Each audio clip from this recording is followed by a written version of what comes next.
نرم نرمک می رسد اینک بهار، خوش به حال روزگار. من ژیبان هستم از کانال های کانادا. در ویژه برنامه نوروز با شما عزیزان همراهم.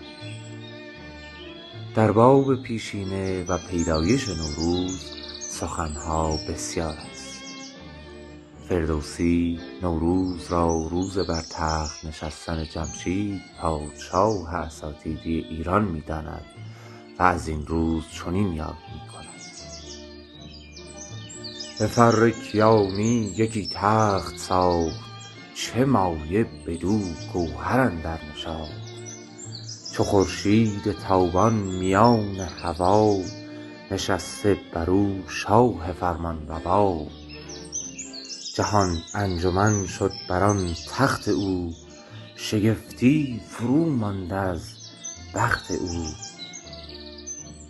به جمشید بر گوهر افشاندند، مر این روز را روز نو خواندند. چنین جشن فرخ از آن روزگار، به ما ماند از آن خسروان یادگار.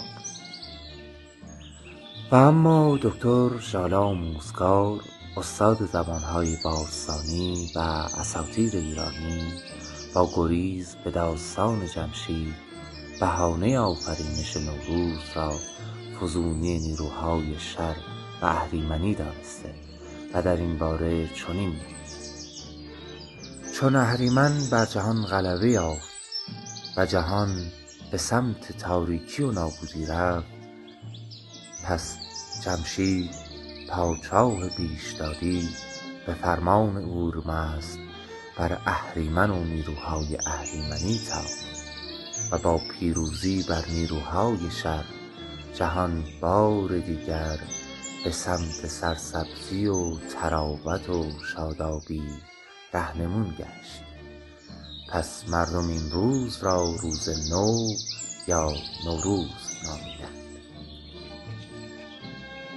در میانه این رقص سرخوشانه و گفتن از بهار و نوروز، حیف است که گذری به سروده‌های بهاری فارسی نداشته باشیم که کشکول شعر و ادب ایران سرشار شعرهایی با طراوت بهار است.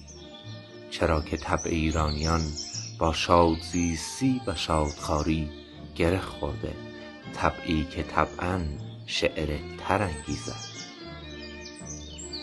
سعدی شاعر شیرین سخن شیراز در باب نوروز چنین می‌فرماید: برخیز که می رود زمستان، بگشای در سرای بستان. برخیز که باد صبح نوروز، در باغچه می کند گل افشان. و حافظ یادآوری می کند که از نسیم نوروز باید چراغ دل را برافروخت. ز کوی یار می آید نسیم باد نوروزی، از این باد ار مدد خواهی چراغ دل برافروزی. و نظامی گنجوی پندواره‌ای بسیار زیبا می‌دهد: بهاری داری از وی برخور امروز، بهاری داری از وی برخور امروز، که هر روزی نخواهد بود نوروز.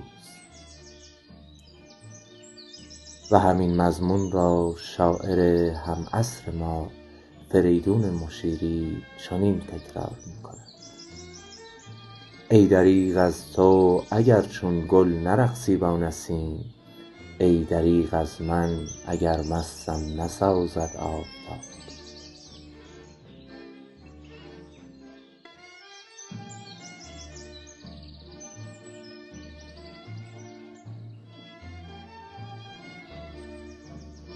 کانال های کانادا برای شما سالی خوش و بهاری نکو آرزو می‌کند.